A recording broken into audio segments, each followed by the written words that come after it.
This is my version of the all-time favorite chicken feet dim sum. Ulala. Tara, luto ta.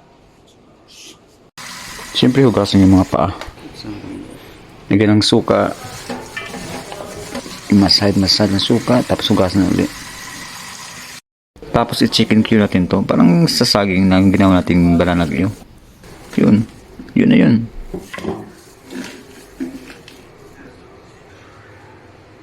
At iprituhin na hanggang maging golden brown. Tips lang para hindi tiramsik yung mga mantika. Use medium fire lang. Believe me, hindi maging katakot na pagpiprito mo ng mga paa ng manok.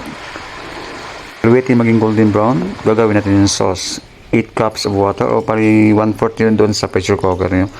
1/4 cup soy sauce, 1/4 cup oyster sauce, 3 to 4 pieces bay leaves, 2 sticks cinnamon, crushed pepper, coriander seeds, 1/4 cup sugar.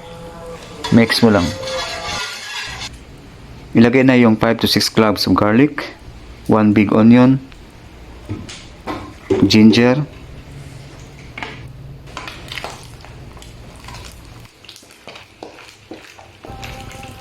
last batch na tong kinuha ko ngayon sa kawali. Bali, gumamit ako lang 2.75 kilos of chicken feet. At yan na po lahat. Then ilagay natin sa pressure cooker na may sauce.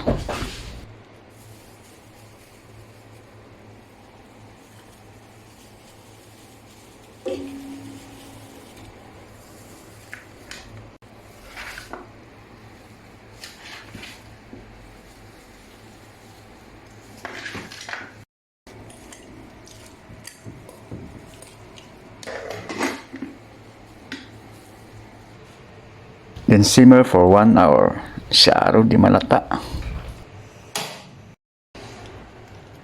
This is optional but I recommend red bell pepper at sili. And whole mushrooms. Masarap pag may mushroom. After 1 hour, buksan ng dahan-dahan ang pressure cooker at ilagay yung mushroom at yung red bell pepper at sili.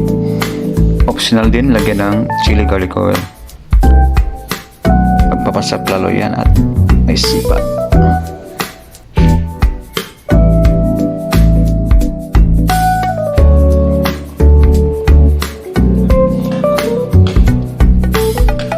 And simmer and cook for 5 minutes.